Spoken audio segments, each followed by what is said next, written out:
Mediation. We started off this entire month doing our continued Sankofa series. Last year, if you don't know about it, we have the archives from those events. It was beautiful. This is even better, even greater, but picking up and carrying on the momentum. We started off with the issue of remembering and regeneration. Like, how do we remember? What do we remember? But how do we bring people together to remember? And it has to be intergenerational, and it has to become then therefore regenerative, because it's around food. So like, we started off, just as a reminder, with this 21st century digital storytelling of an oral tradition of Mama Afua's remembering how we converged. Correct, Mama Afua? That's right. And it was a wonderful remembering, coming back together, coming into oneness, and sharing that across time, across space, across generations. And it was wild because, like, we started off, just for maybe people to understand, like, we can go into this a little bit later. We just started with a conversation that we recorded. We listened to it and we started to find and identify the pictures, because they weren't, the pictures that you provided were from your archive and we provide archive. And then we ended up getting to the presentation and we were like, let's just have a conversation. We don't even need a presentation. And it became like a real time oral tradition all over again, with a 21st century twist with these digital stories. So then we shifted into regeneration, which was fundamentally a cooking demo, which was Yes. beautiful, around food. And it was another reunion, right? Right. You see some of my sisters, we are prepared food. Some were preparing food there from across the country, and having memories, having grown up differently, because these are all my spiritual sisters, but having the same kind of stories about food and greens, and what kind of greens we enjoyed, and what nourished us, not only the food, but the social connections and the family connections and intergenerational connections connected to food. Yeah, it was better than food TV. Yes. So our theme this week is remediation. Most people only know that term when it comes to respect to, like, the process of cleaning up a toxicity of an environment, primarily soil, water. But really, just like, look at the definition. It's an application or treatment that relieves the cure of disease, something that corrects or counteracts, or the legal means. This is the interesting one. The legal means to recover a right, or to prevent or obtain the redress for some other forms of violation, and so it's interesting because remediation for us means all of it. It's remediating the soil, the land, the policies, the news, the media, and we have to do it in a different way so we can be centered. And it really goes back to all these poly-centered ways of knowing. Every time we come back to this slide, Mama Foy, can you share a little bit more about this? Yeah, so this is the academic definition around African-centered ways of knowing and perspective. But as you say, it's so much broader. And two of the key points, the polycentered ways of knowing, we know on multiple levels, mind, body, spirit. We know intuitively. People gather information, understand, make sense of their world through touch, through smell, through taste, through vision, all kinds of senses. And so we don't just learn from here, the intellectual piece. The other part that's really important, and I think about the convergence around what happens at Sweetwater Foundation, what's happened in my life professionally as a clinical psychologist and healer, and these notions of remediation being around restoration, around correction, around repairing, health giving. And this last part of the definition, where what we're doing in remediation is not just about, oh, this is a problem. We have to be involved in a socially corrective mission. What's wrong? What's been problematic? What's led to trauma? What's led to injustice? And we have to act. Poised not to observe, yep, to act. Think, do. Think, do. That's it. So it's interesting because we also talk about it's rooted in action. We are rooted in our actions. And, actions speak louder than words. People talk, but actions speak louder than words. So you echoed this, which I found very, very appropriate as well. Right, because we've been talking about stories, the stories we come with, the stories that we are taught, and the stories that are caught. And so when we think about this whole notion of remediation, correcting things. These two quotes from Ben Okri, who's a Nigerian novelist. To poison a nation, poison its stories. And as you think about things that are going on now, that's probably very, very relevant. A demoralized nation tells demoralized stories to itself.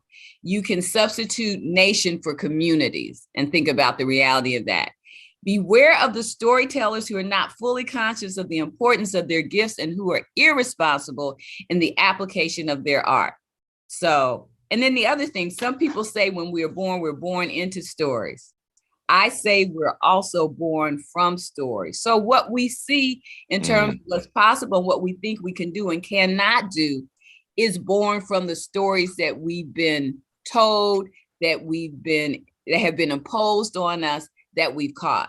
And I think it's very relevant to remediation. That is everything to remediation. Yes. Like as we begin to cleanse the toxicity, tell new stories, new narratives, and move away from what are imposed on us. For instance, let's look at it. Let's look at the image. Somebody sees a vacant lot, they say, "Oh man, where that at? Southside, 57. And who? Don't go there. Don't go there. University of Chicago students, don't go over there. That's right. Anybody don't go to. But you see the image. And it is imprinted in our brain that there's nothing there or is danger there. And so it's interesting when you go through Google Street View, you look at 2011. Damn, it's been vacant for like 8 years.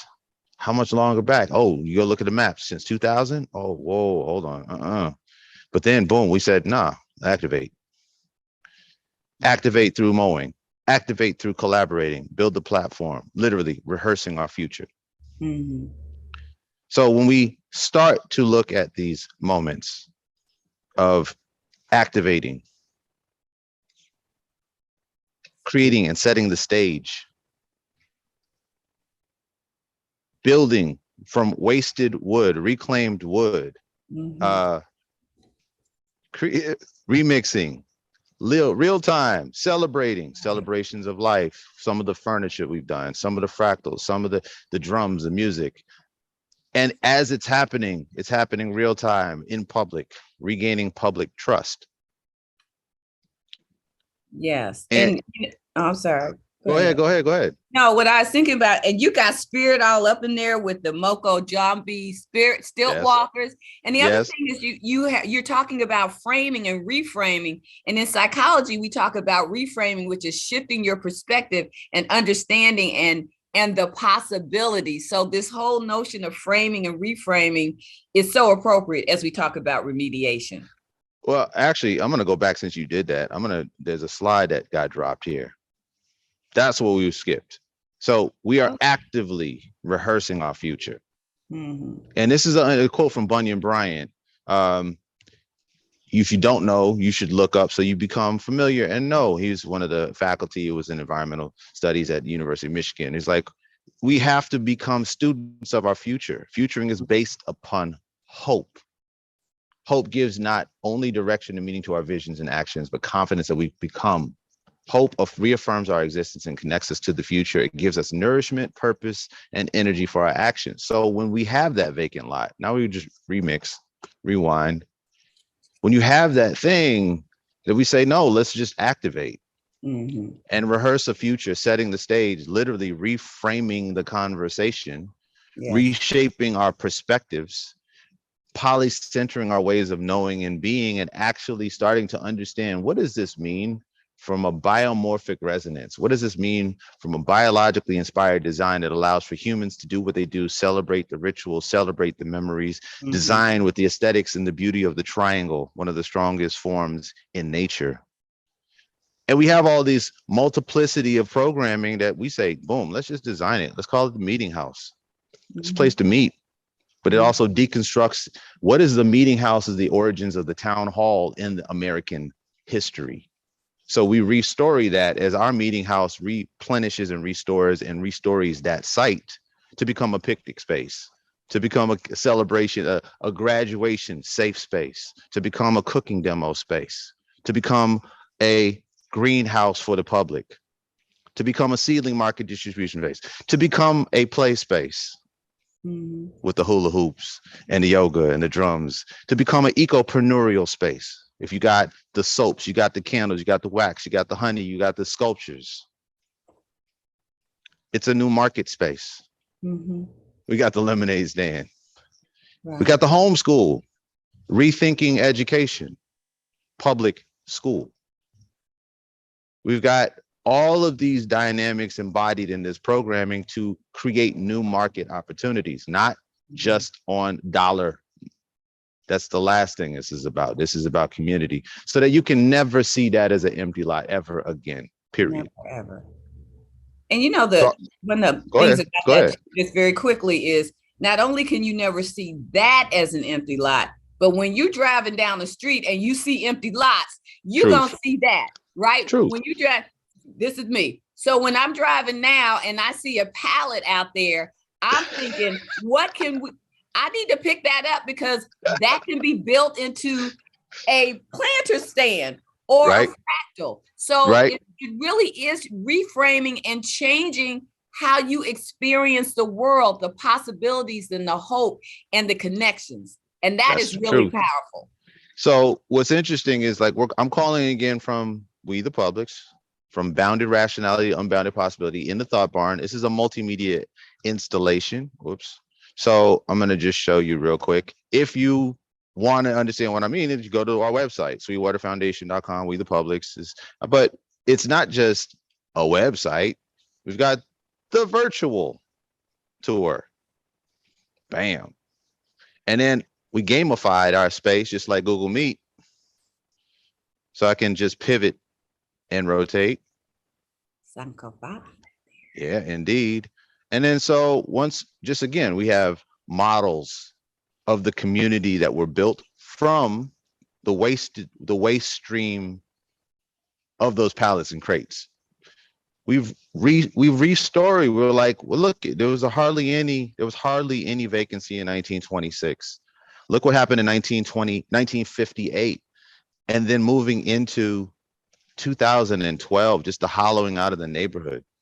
So we do have this way as it set up so we can do a virtual tour. You click on it, you can scroll through, get some information. But every board is part of our lesson plan. It's part of our syllabi. It's part of we have multiple partnerships with schools, K-8, high school, and then universities.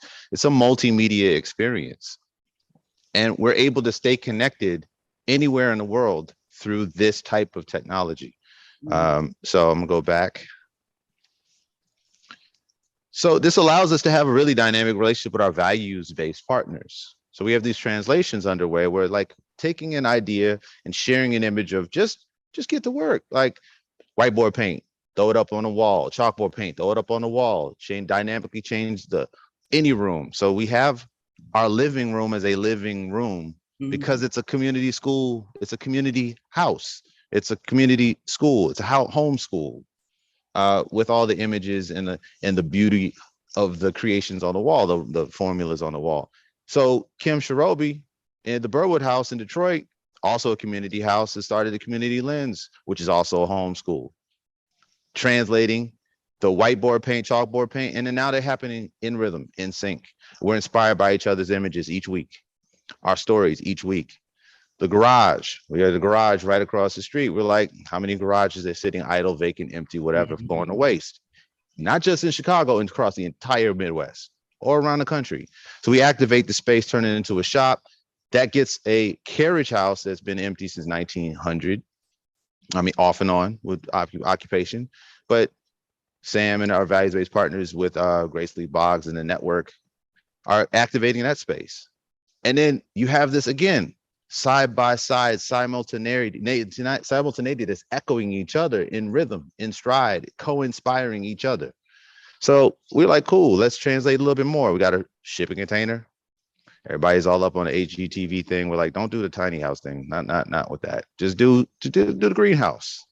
And then this now sits in our landscape as an extension of the thing do house, as a pod, as a smart pod right outside of our garden bed, where it's inviting for people to come and sit and just be in peace. So the can do emerges out of Detroit. Spray paint, boom. Aestheticizes it, boom. Yeah. And now we're rehearsing the future of what it will become. It is becoming a happening. It's inspiring visions, collective visions of how to transform any space, any lot with the right human infrastructure and the physical infrastructure. So we have this Lights Bench as example of like, we're doing this in multiple cities at the same time with audiences that are actively rehearsing and restoring our future. It's a collective shared perspective.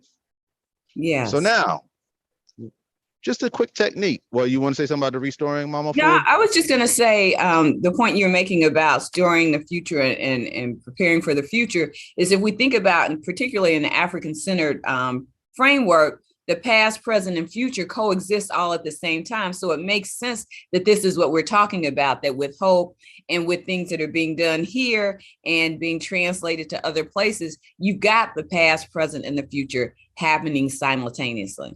Reaching back to be present in order to move forward. It's Exactly. the only way. It's the only way. Yes. So when you have a collection of images, people take this photography for granted. It is a snapshot in a moment, that moment in history.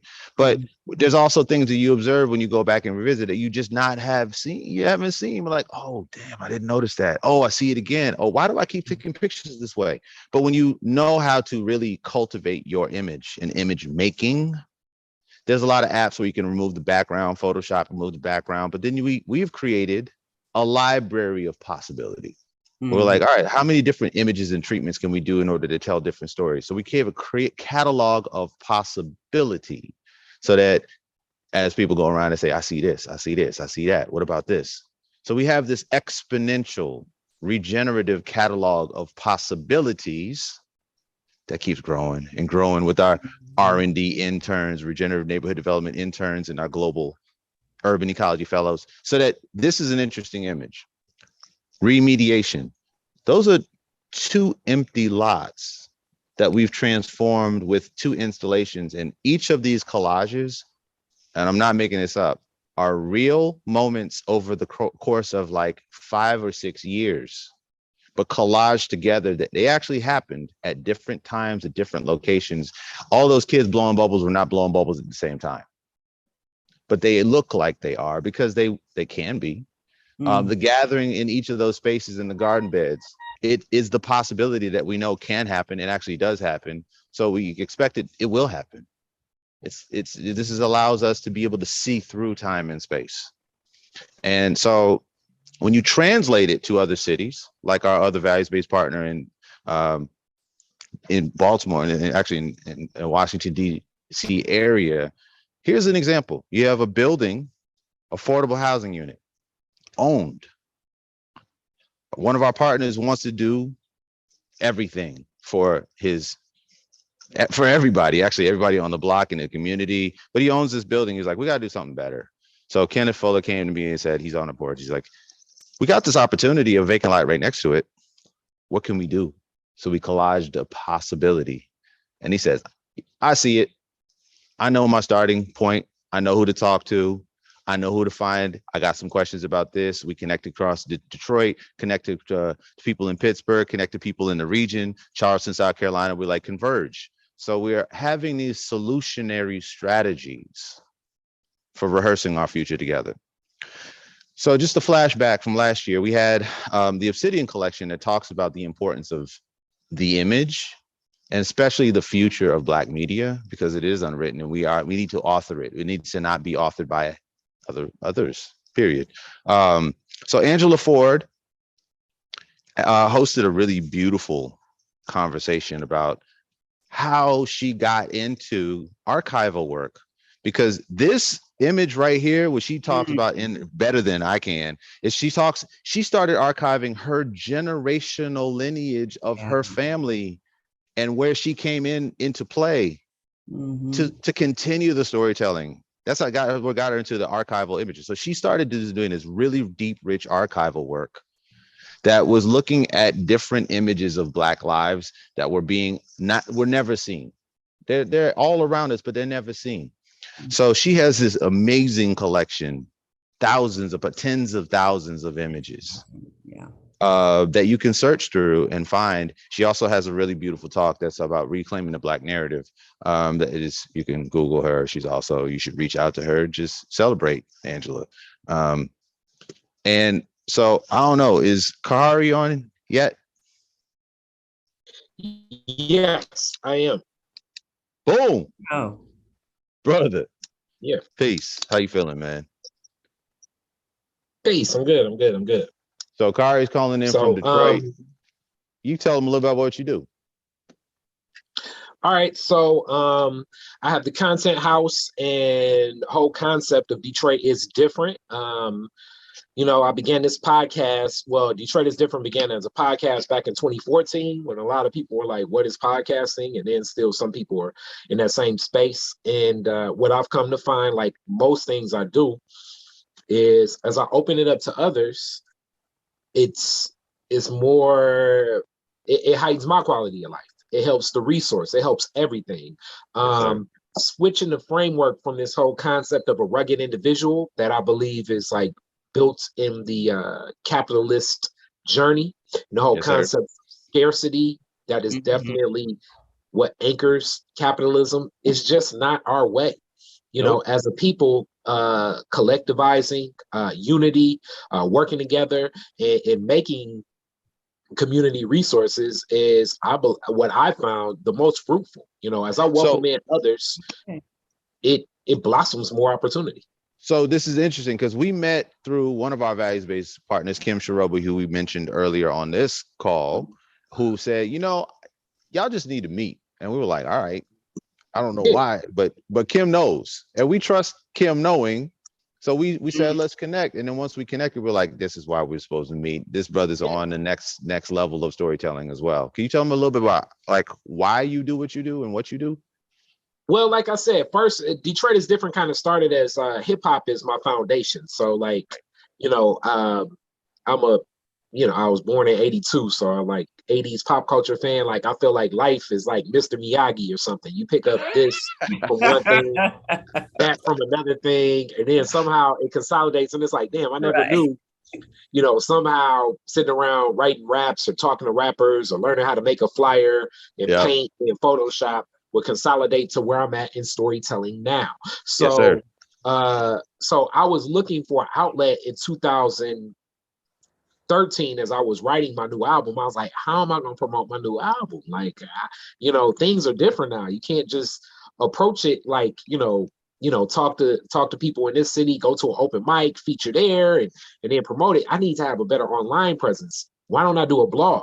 And it's like, okay, what's going to be the hook of my blog? Why don't I just do storytelling and podcasting? So what's funny is like, I opened this door of thinking that the podcast would be a gateway for me to promote my music. But in reality, my music became a gateway for me to promote my podcast. So, so as that continued to grow in 2014 and 2017, and I've had many studios and things like that. The opportunity, my homeboy, I own my grandmother's house, and I live right next door to what was my grandmother's house. And it was time for my homeboy to move, and I was like, why don't I bring my office and my whole studio set up over there? So you built your own studio? Yeah. Wow. So my own podcast studio, and this is before the whole concept of what podcast studioing was. So I'm bringing condenser microphone. Now I'm about to get a little nerdy about. No, go do your thing. That's what that's that energizing. Go ahead. So I'm bringing a condenser microphones tied into. So a condenser microphone isn't the best to isolate sound for people to know, and I'm tying these condenser microphones, which are great for studio recordings because that's what I'm used to with music. And I'm tying this in through a live audio board. So I have other filters so people understand phantom power. So for a condenser microphone, you need to repower it up to go to a live board. And then I'm bringing that live board into my recording interface. So some of those early Detroit is Different don't sound good, but that's the beauty of podcasts. Even when it's bad, it's kind of good for the fans to learn where you're at on your journey. But that's also beautiful too on the reaching back to be present to move forward. It's all about the evolution anyway. So that shows that shows that evolution and journey. So that it gets stronger. Yeah. And I'm learning, and we've gone through iterations of what the studio looks like. I mean, I say maybe every year and a half. We do different things. I ran into a lot of people record directly into their computer, but the house where we record, where our main studio is, the grounding is off. So if people know about what grounding can be, that can erase whole podcasts. And I opened up Actually, to more people. because you know, for example, like just for people to understand, like that microphone setup you have in this, I mean, on the screen I think it's just a screen grab from your website where you talk about like it's just how you activate vacant land. This is happening concurrently. This is a recent story, right? Yeah, I mean, this is kind of like, it's always been fluid. So activating the land was a last year project. Yep. Last year, what I decided to do with COVID is, because I was in the podcast world for a while. We did in 2019, we did the Detroit is Different podcast festival. It was a collection of about 30 podcasters then. And you guys probably know creatives, people start podcasts, but really doing the average podcast lasts 7 episodes. Just because it's tough to produce it and come up with content and get guests and align schedules and stuff like that. But I wanted to do a festival because I feel like as Black people, especially, we need to connect to stuff in person. It can't just be in the virtual world, Right. So it was like, how do we combine virtual world with real world? And that's what the festival was about. COVID-19 hits, and it's like, okay, we want to do the festival, but we can't be inside anymore. So we looked at last year, 2021, how do we take podcasting outside? We'll add some music to it. And that's what created a lot of studio. And so we had these panel discussions. It was outside, a good kickback, because I like the freeness of it. And I love events like that. It was a great expression of what I love too. Meaning, like, it's not like a lecture from, some professor where you feel like if I turn away or if I open up my cell phone for 2 seconds, I'm gonna feel like I'm the worst person in the room, or like church or something. So you can be present, you can be social, and you can check in and check out how you want to. And that's what the type of events that I love. And I created that space for others to connect to. Well, you got to have that space for that feedback loop. See, the problem with a lot of the Zoom calls and the whatever, the Zoom doom gloom, is that it's not really dynamic. It's static. It's just talking head. But ours is much more like call and response all the time, So this is examples. It was interesting where this past month, you were doing a series for Black History Month, or looking at different themes, and actually through the new year. So you had the state of Black Detroit, you had looking at collective work and responsibility, and then you also, ironically, were looking at African-centered education at the same time that we were, literally at the same time. Can you share a little bit about that? Okay, so currently, it's been a topic that's come up more and more. As I'm a product of African-centered schools. I went to Aisha Shule, and I went to Nataki Taliba here in the city of Detroit, if people are familiar with that. And, schools are the first institutions that most of us as people face and interact with. So I believe a lot of my friends becoming parents are looking at this different. And so as I did a deep dive, there's just a lot of organizing in Detroit around African-centered education that goes back to the 60s, actually. We start getting into some of these discussions, so it was a lot of interest in it. It's a current workshop out Keebalon Village on Detroit's east side, which is a martial arts center based in like a lot of the African martial arts. And that's been around since the 70s as well. This is going every Saturday. Actually, after this call, we're gonna go over there. You're going into that, right?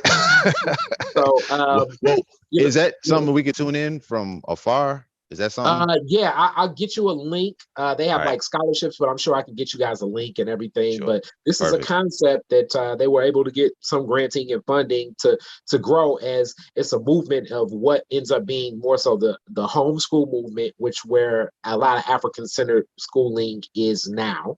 Yes, sir. How do we create I think the question is like, how do the parents create like more of a social dynamic for the students, because the social dynamic is very important, as I really think that's kind of why I started, that was why I was in high school, So this is interesting too, because Mama Fua, in her storytelling and remembering you also said the exact same thing, Mama Fu, about the importance of the connected learning in a real way, not as a kind of superficial way. Right. Mhm. Not an academic, intellectual kind of understanding or pursuit of it. I just want to say too, Car, I did listen to the interview with Dr. Cheke. Is that his name, Cheke?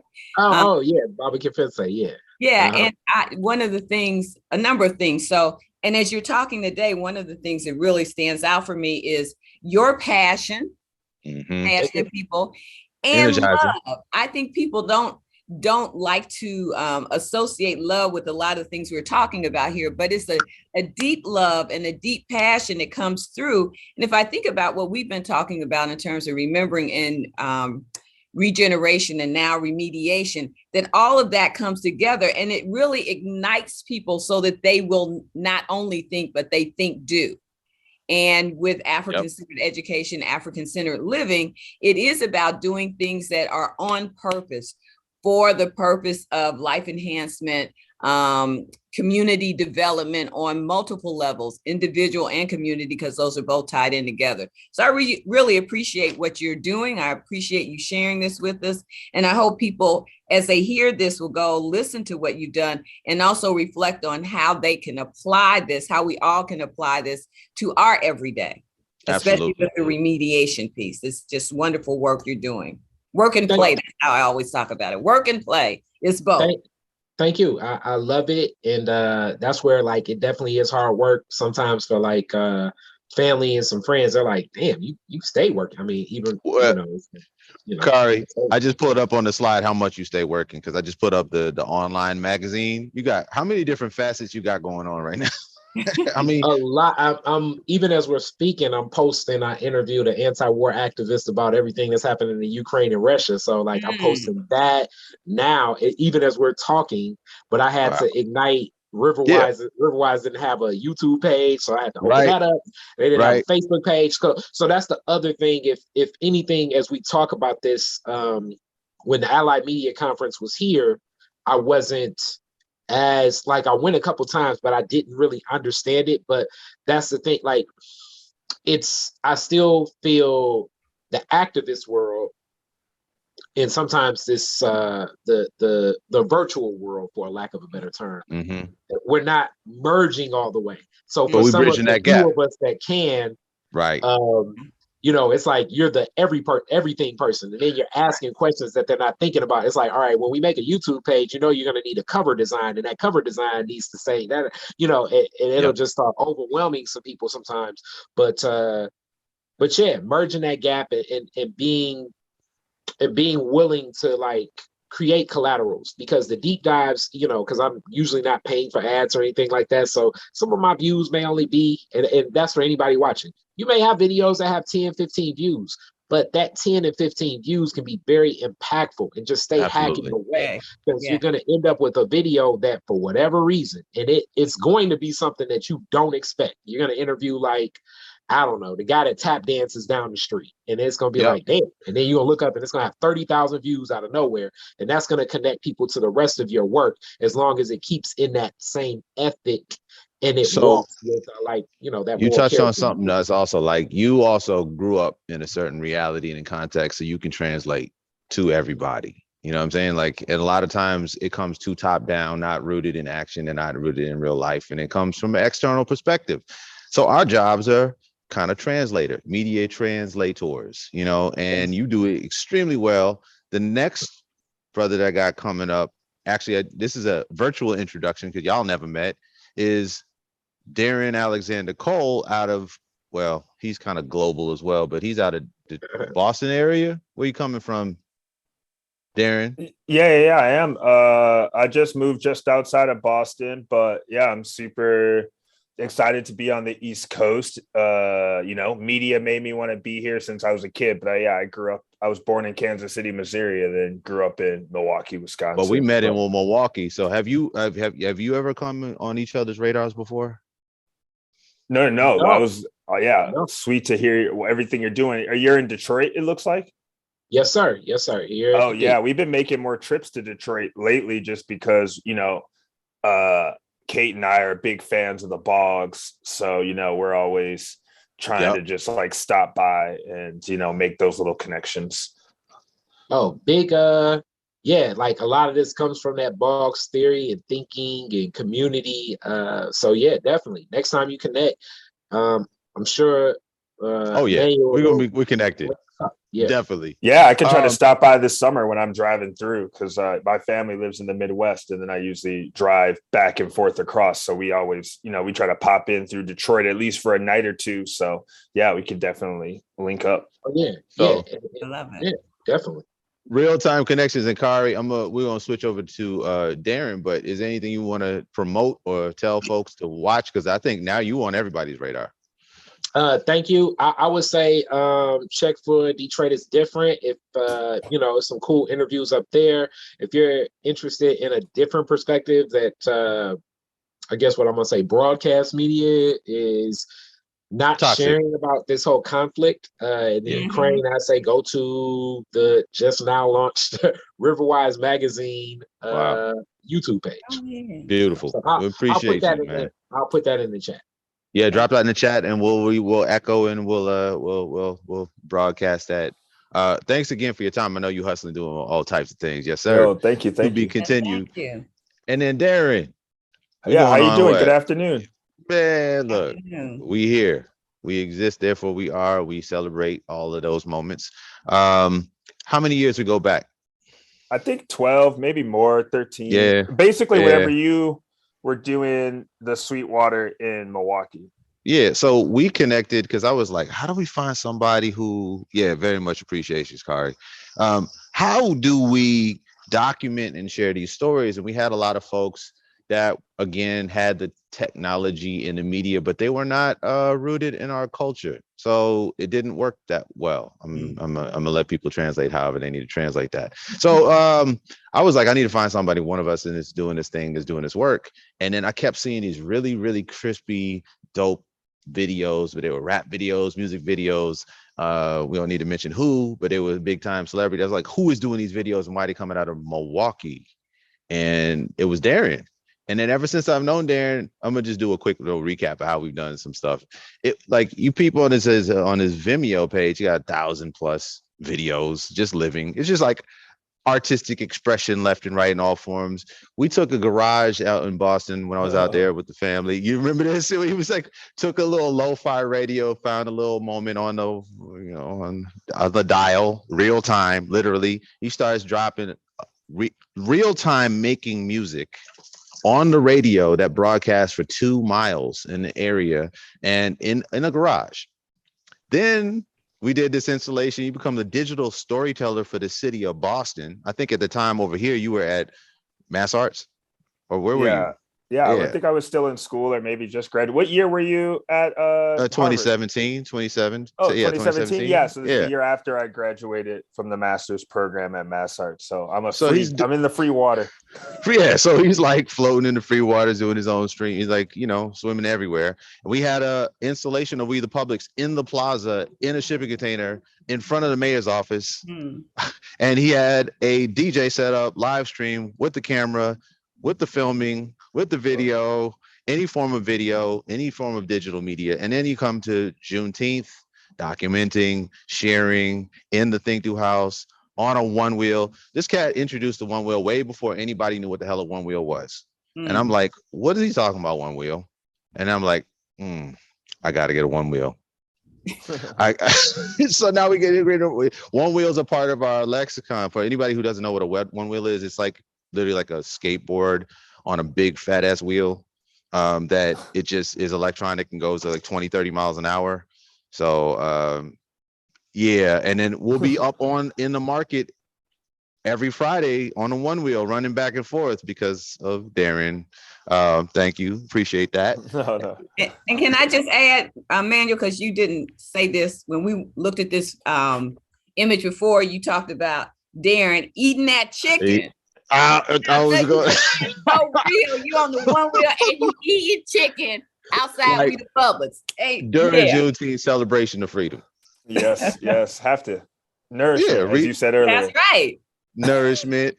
And so, but over the years, that has evolved. There has always been on the frontier of like Mhm. any form of technology. And I was like, who is this cat that's always ahead of the curve, even before people outside of our demographic are onto it? They're like, what is going on? Why are you so ahead? And so now you're doing this is Darren in VR Mm. in the Commonwealth, doing the drone footage, doing the aerial, looking at the satellite views and all the other stuff, all right, from the top down, on the ground, touch connected. But you are doing now a PhD in computational media, sir. What are you doing? Yeah, that's it. I'm just like, as you said, I'm really excited about the way technology is going. And I guess the easiest way to preface it, two things, is actually if you slide back a few slides to the Yeah, one where we're in the garage. yeah. So like, I think just looking at this right in this little corner, right down, right where the cell phone is, you'll see there's a little gray thing there.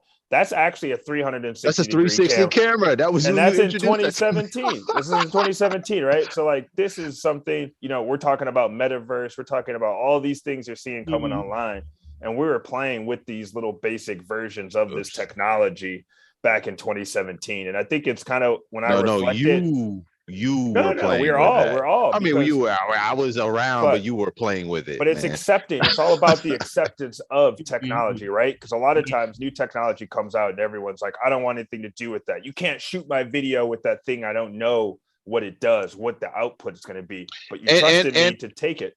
well, but that's the point. It's external forces that come in and they're extractive. You are Mhm. an internal force that is regenerative.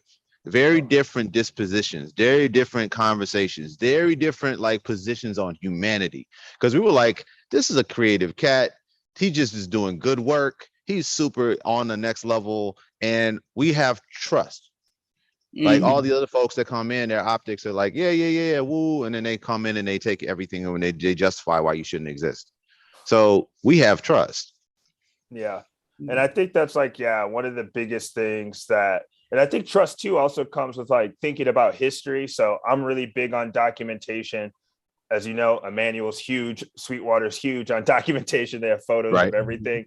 And I think that's just how I got into it. When I was going into my undergrad, however, 15 years ago now, I realized that the thing I wanted to do when I was in high school was make the title menus for DVDs. So that's what I wanted to go to college to do. I was like, yo, I want to be the guy that makes the Like, title menu on the DVDs because it was so cool. You like fall asleep back in the day, wake up, and the title menu would be like playing and doing stuff. We don't even watch right. DVDs anymore. So that's why I realized People don't know what okay, DVD is. yeah, like first off, whatever you think you're learning right now in the tech world is going to be obsolete so fast, even if you Yeah. think it's the coolest thing. And then I Right. think also with that, I had the opportunity, and it's going to be hard to explain this one, but I was there when things went from tape to HD. So when like Emmanuel Right. talks about me being Right. able to work on like these cool music videos with these famous rappers, I was working on their stuff right when the first videos I ever worked on were still on tape.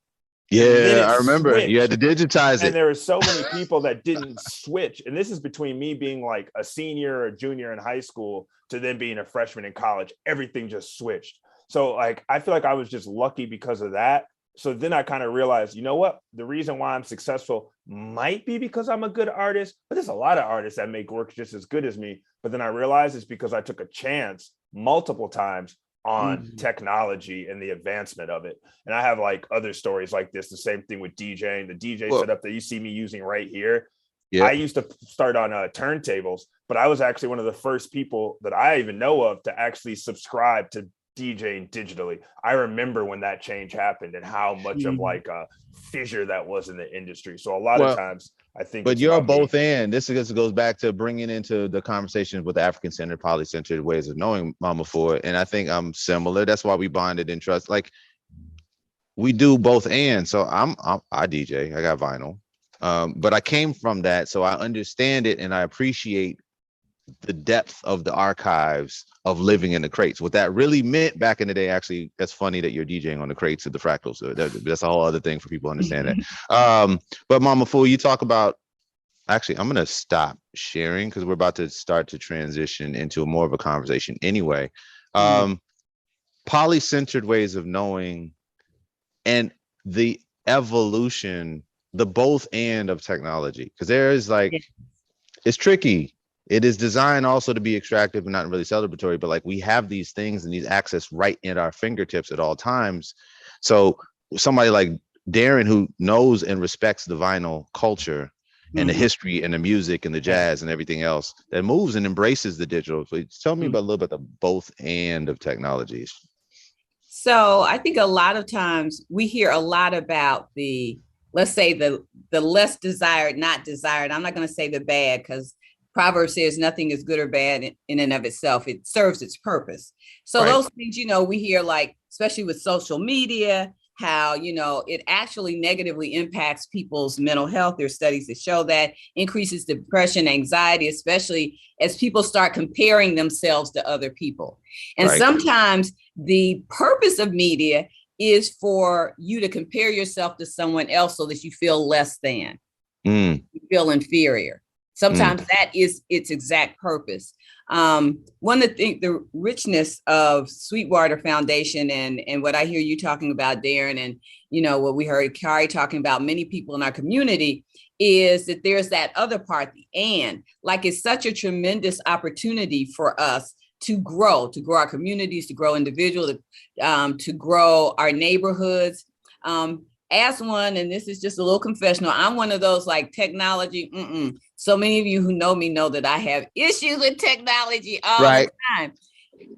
And when I come to something like this, when I hear you talk, Darren, and I hear, again, passion and love for what you do, being able to take a risk in the service of something really good that's going to uplift, that's going to grow and develop things. Kari, the same thing. Those are stories for our community to hear from one generation to the other. So if there's a part of me that says, I have so many issues with technology, this is not going to work for me. Now I'm like ready to really, am I even saying this? I'm ready to like dive in. I'm ready to sit at the feet of those younger than me and us talk about this, like the respect for vinyl. When you said that, it's like, yeah, we respect where we are and what we know. And then we share that. That's the intergenerational piece. That's the regenerative piece. I remember, you remember, we remember. I mean, I'm just thinking about it right now. Even as we speak, there's a conference on the Black metaverse. I wasn't really like interested in that, right? And yet I know someone who's involved in that, and she's told me stories. And because of our connection, I'm now more interested in it. That's part of the media piece. This is so important. This is so important because this goes back to the conversation we had last night, Darren, when we were talking about, like, because I was like, what keeps you grounded and rooted in this? Most people, they get exposed to all the technology, they're off in the stratosphere and the noosphere, they're gone. But you always keep coming back and rooted. Why? Yeah, I think it's because of how I started. I didn't actually learn a lot of this stuff in a classroom. And then I think also being inspired by people like you that were just, brave enough or knew enough to say, it's not just about the product you're selling. And then also seeing how in other ways, different community members don't come back. So for me, I got my little taste of the industry, but to me, the bigger thing is seeing, people from my community levitating to those spaces and knowing that it's possible. So, True. and I really think that there's just so much more that's going to happen that we're not. And I think Mama Afua is talking about that. Like, back in the day, if you wanted to talk about data rights with someone, they'd be like, yeah, you can't have my information. You can't have my mail. Now our mail runs through so many filters that we don't control. And we happily do it all the time. And like, when they're talking about, just different things with data sovereignty or net neutrality, what's happening, like there aren't that many people that want to step on both sides, right? There are people that want to go all the way up to the government and say, hey, I can speak to these people in suits, but how many people want to come back to the block and have that same conversation? So to me, I think that's what taught me. So it doesn't make sense to leave and not come back. So what's beautiful also about this is, like, I'm gonna remind folks, like, the way that we have this conversation real fluid, this is also how we do our outreach in homeschool or outreach to the schools, because let's be honest, these kids are growing up with this technology at their fingertips. And while you might want to deny it, they're growing up. They know how to go at age of 1 or 2. They already in the photo galleries on the phone. They already know how to go through the tablet. They know how to do this. There's intrinsically growing and navigating it, but they're also they're also surrounded by the distractions and noise of it. Yes. So it's how we know how to teach it so we can see through it in order to get to a collective future and use this so we can also remind them like, yeah, DVDs existed. Or 45s. Look, I would take you back farther, 45s.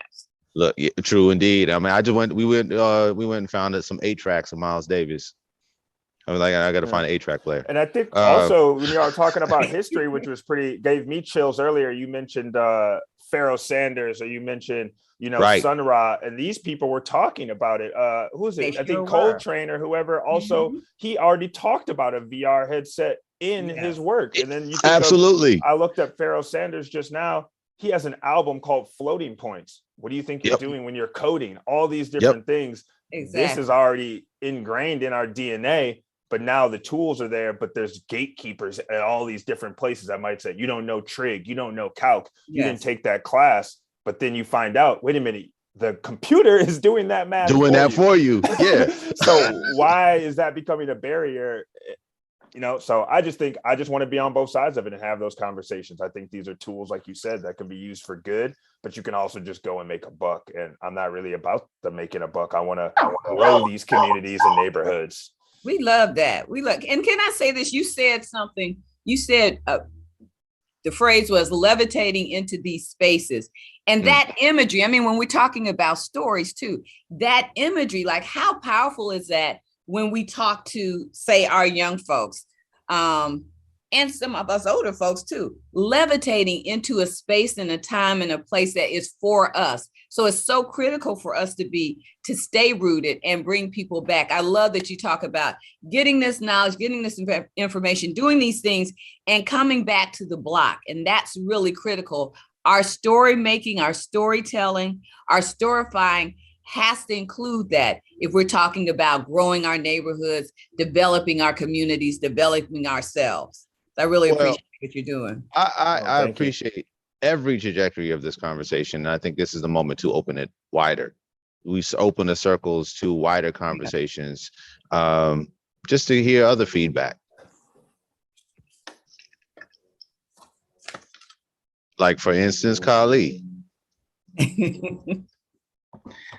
All right. Well, as I was listening to everything, it made me really think about how important it is to get back to the land, because we don't own, well, as far as I know, a lot of people, Black people that I've been around, they don't own freights, they don't own railroads, they don't own the roads, they don't own like factories where they make the technology or even have access to get the raw materials to make the technology that we are so engaged in. And so it just got me thinking, like, because I've been around some people, like Black people who are wealthy, they are multi-level marketing businesses and they're making a lot of income, but they don't ever think about building their own infrastructure that can really benefit their community. Wow. It really needs to come back. It needs to, if it's just for self and it's just for your pockets and it's not actually foundationally rooted in anything. It's just, it can be taken from you at any given moment, but it needs to come back because that's regenerative.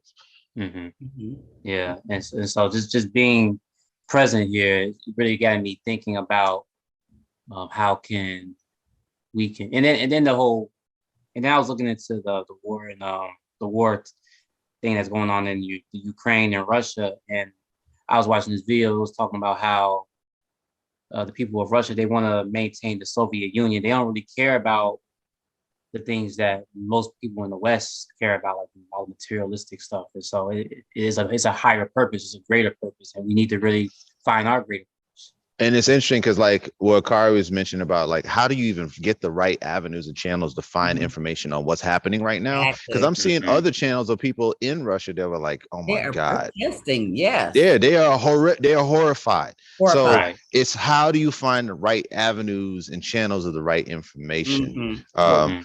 I think there's also a spinoff of like, right when they started showing images, I was like, Russia controls the internet. So like, you know what I Yep. mean? And I think it just goes back to like what we've all been saying, like, how do you have the right people in the right places? Who do we know that are from our community that are setting up their own digital networks for us to be able to communicate? Who has the cable companies? Who's thinking on that scale? Right. And a lot of times, like you said, we're not, or more of us need to be.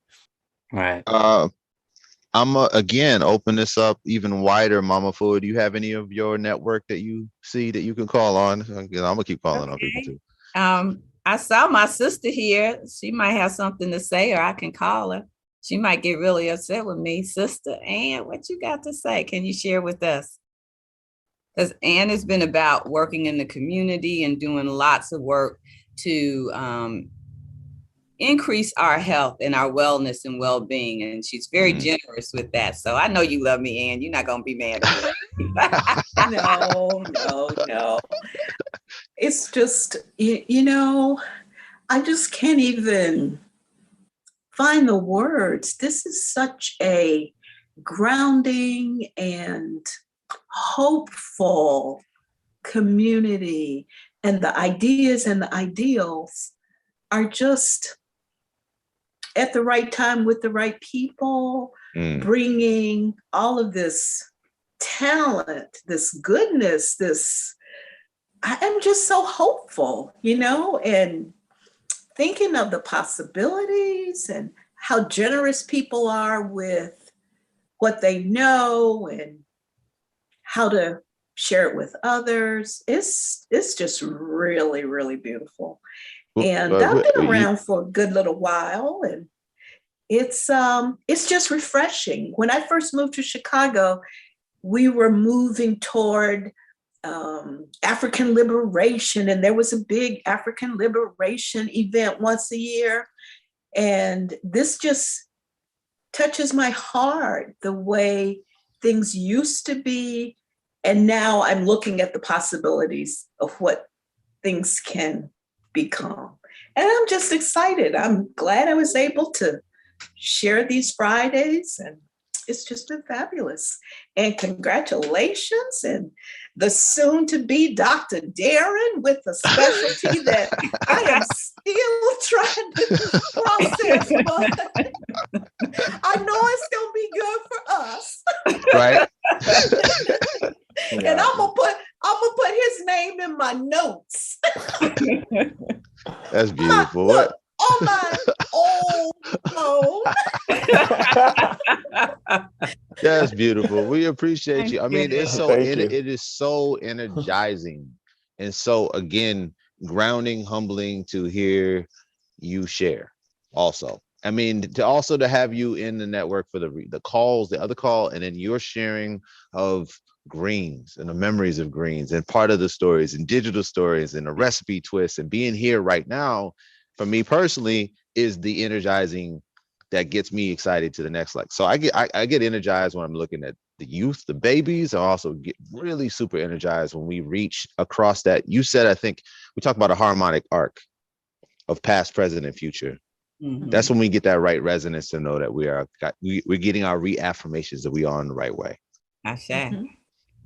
Absolutely. I had a question for Darren, because because I was studying E5, I was doing E5 divinations, and one of the things that I found interesting was that the way that E5 divinations work, it reminded me of how there was different patterns of zeros and ones. So like how the kola nuts would fall, there was so much information in those patterns, which is from, I think it was 8. What they had was like 8 the 4 shells on the other side, and then the way they would drop it would form all these different patterns. And it reminded me of how the zeros and ones in the computers and in binary code can carry so much information. And so I think that if we are able to like really get down to the root of that information and create our own technology, then we'll be able to make this technology that we're using even right now Well, obsolete. I'm gonna join into that though. Yeah. And what's interesting is that nature is the original technology. Spirit, nature and spirit. That's right. I mean, it's so when it is rooted, when you Yeah. actually understand, It's when you like actually understand, mycelia.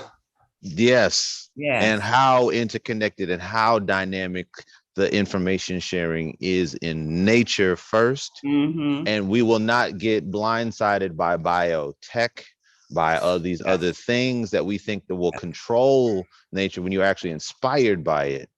Yeah. Then you're in right tunement. Like if you're not, if it just becomes over in one way and not grounded, it's not grounded, it's not rooted. Yeah, that's such an important point. I'm so glad you said that, because other times when I talk about spirit and spiritual technologies being the first technology. And so part of what we're talking about with stories is like, what story will you embrace and what stories can we present so that people can be more rooted? Otherwise, as you're saying, Emmanuel, we get distracted to some things that are not good for us, designed so that we don't grow and prosper and thrive, designed with some other people's agenda. And it is so critical for us to have these kinds of conversations and to share the information in ways that people can, embrace them too. It really, really is critical, because otherwise the modern high technology becomes the God. Yeah. And that can become a problem, because then it can be used and misused and abused and not in service of us. And that's driven by money and not Yes. by life. And I think you got to watch out too Exactly. for like the ethics of it as well, because a lot of times we think of the algorithm as being this thing that's not human, but the algorithm is just, you know what I mean? It's created by a human. So when you're thinking about these movies, coded bias and different things like that, it might not even be that someone's being malicious. They could just be making a mistake. And all of a sudden it could, silo a whole community of people. Well, So let's be real about that. ways. Let's be real about that too, because it's like with the implicit bias in a lot of the coding that informs biometrics that is incarcerating too many of us anyway, that it disproportionately affect our futures, because then you become the suspect and it becomes like, how do you prove against it? And it's like, you're supposed to be guilty until proven, like it's innocent until proven guilty, but it's now guilty until proven innocent. That's bogus. Right. I'm gonna call on some folks. Knowledge and Elise. Hey, yeah. They need to be in this conversation. That's right. They got lots to say. Yes. Sweetwater Youngs. That's right. Hello, everybody. Hello. Me personally, I think everything that I'm learning right now is extremely cool, because one, I live in a generation where we are always on social media, are always interacting with social media, and as of late, especially being here at Sweetwater and having a different mindset than most people my age, a lot of people try to reach their goals through social media, and they don't think about the intentionality behind their actions before they do something. So it's really cool to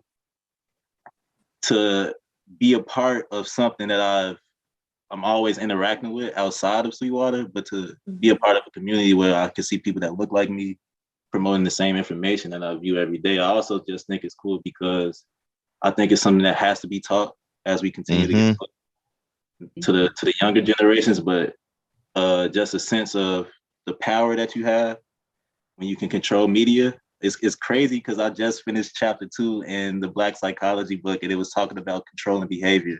And they said to control the behavior, you have to control the environment of the control. And media, not just food and land, media is a part of our environment too. And if we're not taught about media, we can easily get back to the land. Get back to the land. Land. Elise, how about you? A lot of the times I feel like media is kind of like seeing like a bad light Whereas like everybody's kind of, you kind of talk about a lot of the, kind of like, quote unquote bad or kind of like wrong side of it, where it's like it like overshadows the good that a lot of modern day technology does, as in staying connected with families that you haven't seen in years, or getting connected to family that you may not have known about, or Mm. even, just like as we take pictures and kind of like, look back on like, hey, like I just sometimes like my phone pops up, oh hey, this memory was from like 2 years ago. Mhm. I'm just like, wow, that would look at me 2 years ago. That's ridiculous. Just to and then it's crazy, and it's kind of also pretty cool to see, and like everything is good in moderation, so, and I even see for technology how my nephew has an iPad and he's 2 and he knows how to work it better than half the people Seriously. I Yeah. know. And he's like, and it's crazy because he's not even in school yet, and he's just already like talking, saying full sentence phrase, and he knows what he's saying. Like, of course, he's like repeating it and everything, but he kind of like, it's more of like, I feel like he's kind of like me in a way. He's like a visual learner. He'll like look and see and kind of look at his surroundings. Like if he goes to the mall or something, he'll say blue, blue, or he'll just start saying colors and kind of like certain So things. that's the importance of this conversation, I think, right now, is like in the schools there's a punitive aspect that has to, because it's not designed to be in the school. They don't want you to be doing this stuff, because it wasn't designed to be celebratory of a neighborhood and how to learn the technology. You're penalized, you don't have access to it. But also in our neighborhoods, particularly in where we're at, you don't really have access to the technologies. That's the problem. Yeah. Like that's bogus. They got the money, the resources are available, but they should just be distributed accordingly.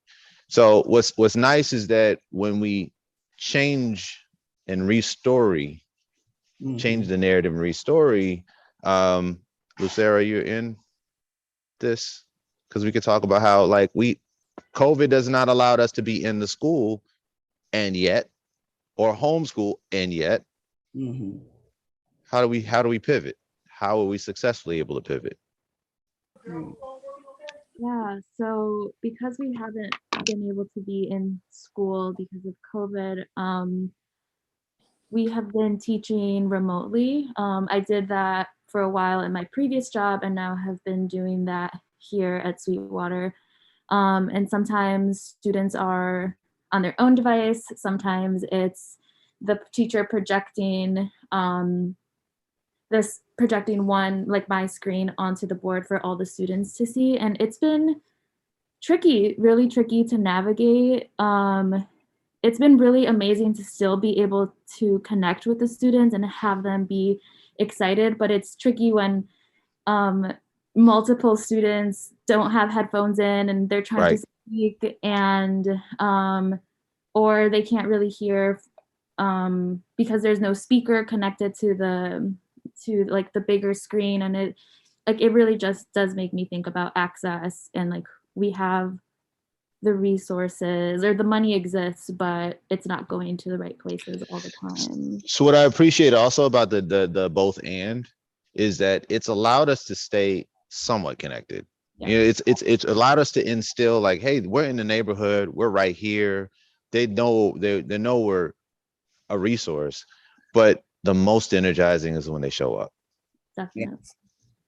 Like the field trips, and it's a different way to start off a conversation to find that convergence. And then I mean, when we did those field trips, even when in the fall and it was cold and the kids were all like in the jackets and stuff, they were just so happy to come out here. They were like, it energized us, and we share that energy back.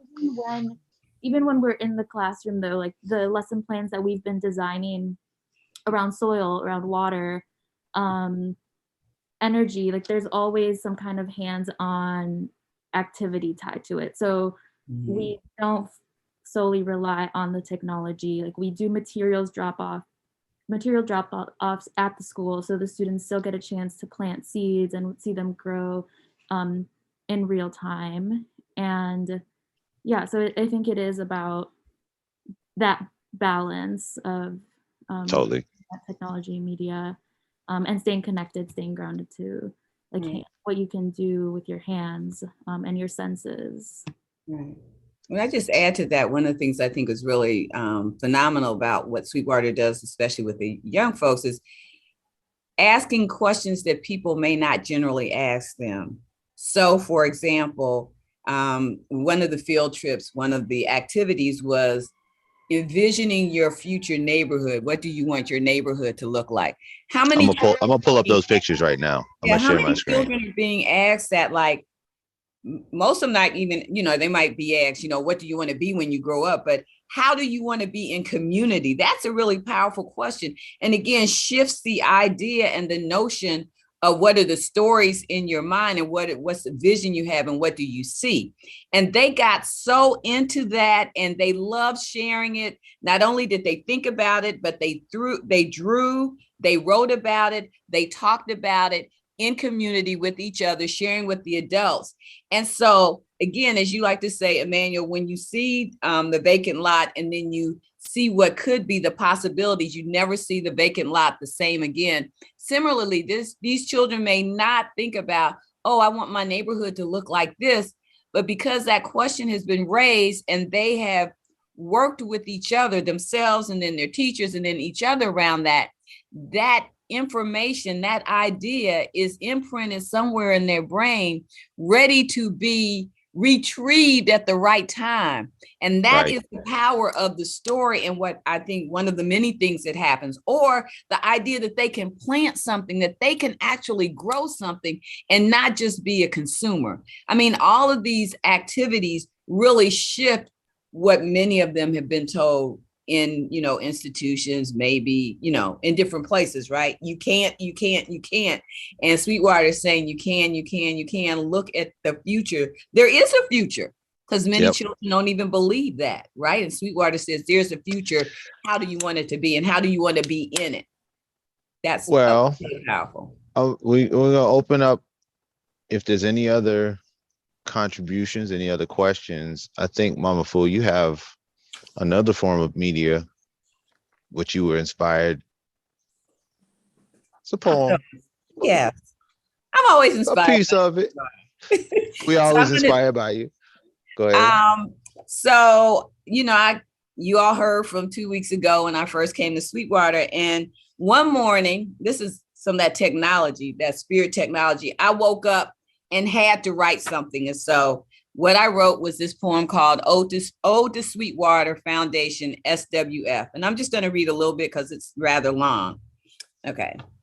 And we're going to do a digital inspired image that responds to your audio so we can share on our various platforms coming soon. So stay tuned, but go ahead.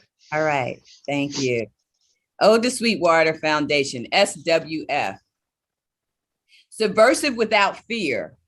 Inciting curiosity and conversation, communication and community building, creativity and caring. Challenging the narrative of a desolate, dying place, not through talk, but through action. In the middle of a space deemed by some to be at risk, throwaway, incorrigible, hopeless, like the labels placed on the people who live there. You, Sweetwater Foundation, embrace this said to be impossible. Changing language to reflect realities and accuracy for those whose lives matter in these neighborhoods. Food desert does not reflect the reality of the desert being full of life and living, strong plants able to conserve and prepare for the heat and cold, in tune with what nature will provide. Retelling stories covered over, but not forgotten. Like compost, let them fortify, let them fertilize, nourish and ignite the growing power of the seeds. This place is powerful, sacred. Fomenting revolution, one collard leaf, one mustard green, one broccoli floret, one tomato plant, one garlic bulb at a time. Converging into an army of urban farm troops charged to take back the power in our own hands, to conquer ignorance, to remove the layers of forgetting, the bounty promised by our loving mother, nature. If only we live in harmony, balanced, and restored order. Addressing the typologies of blight, foreclosed homes, vacant lots, vacant blocks, abandoned churches, restored to regenerative spaces of light and love and possibility. Remember, Sankofa, we have not lost, we have only forgotten. Realizing that maintains hope for a better future, the promise of our birthright. Sweetwater Foundation, SWF, the Commonwealth, opening doors and minds for those who embrace truth-telling, openness, inclusion, questions, and answers. Subversive without fear, subversive while farming, subversive welcoming futures, sharing wisdom forgotten, seeding warrior fierceness, sustaining world freedoms, supporting wellness feeling, silencing widespread falsities. We will heal this land, and the land will heal us. Together, we will thrive, prosper, and continue to grow. As the rain falls and the harvest grows, as it should be, as it is. Ashe. Ashe. Okay. There's no words. There's no words. So again, we appreciate you, Mama, for we appreciate everybody who shared on this journey, continues to share on this journey, and we are always just beginning.